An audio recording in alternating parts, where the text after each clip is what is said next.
Welcome to Handel Hendricks House.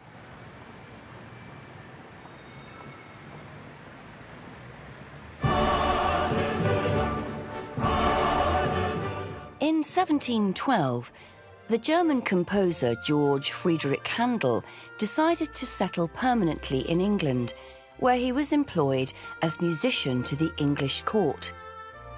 After living in Surrey for some years, he moved to London, and during the summer of 1723, he rented a house at 25 Brook Street. He was the first occupant of the house, but as a foreigner, he was not allowed to buy it. However, even after becoming a British citizen 5 years later, he decided to continue renting the house. In 1742, his annual rent for Brook Street was £50. The plan of the house in Brook Street was usual for a modest London townhouse of the period. There was a basement containing the kitchens,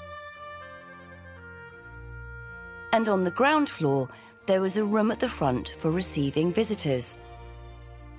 On the first floor there were bigger rooms where Handel entertained and worked. In the largest room he kept his instruments, a harpsichord and a little house organ, and he occasionally rehearsed there. The room next to it is where he composed many of his most famous works, including The Messiah. The second floor contained the bedroom at the front, with a dressing room at the back where he kept his clothes. In the attic at the top of the house, the servants had their rooms.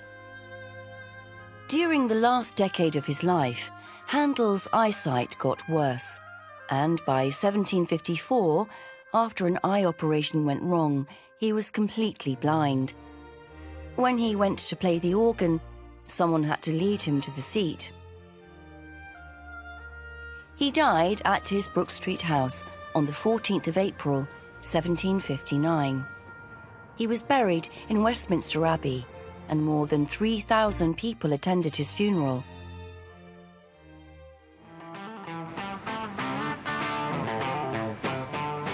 Although Jimi Hendrix's career only lasted 4 years, he is widely regarded as one of the most influential electric guitarists in the history of rock music.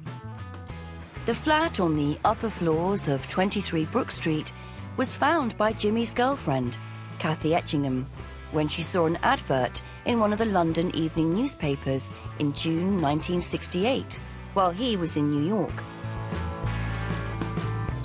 He moved in briefly in July, before returning to the United States for an extensive tour. He spent some time decorating the flat to his own taste. He bought curtains and cushions from the nearby John Lewis department store, as well as ornaments from Portobello Road Market and elsewhere. He told Kathy that this was my first real home of my own. In January the following year, he gave a series of press and media interviews and photo shoots in the flat. He also appeared on the BBC and gave 2 concerts in February at the Royal Albert Hall. In March 1969, he went back to New York again, and although Kathy stayed at Brook Street for a while longer, Jimi did not live there again. He died in London in 1970 at the age of 27, but in a hotel, not in the Brook Street flat. The whole building, 23 to 25 Brook Street, is now a museum and concert venue where both men's music can be heard in live performances.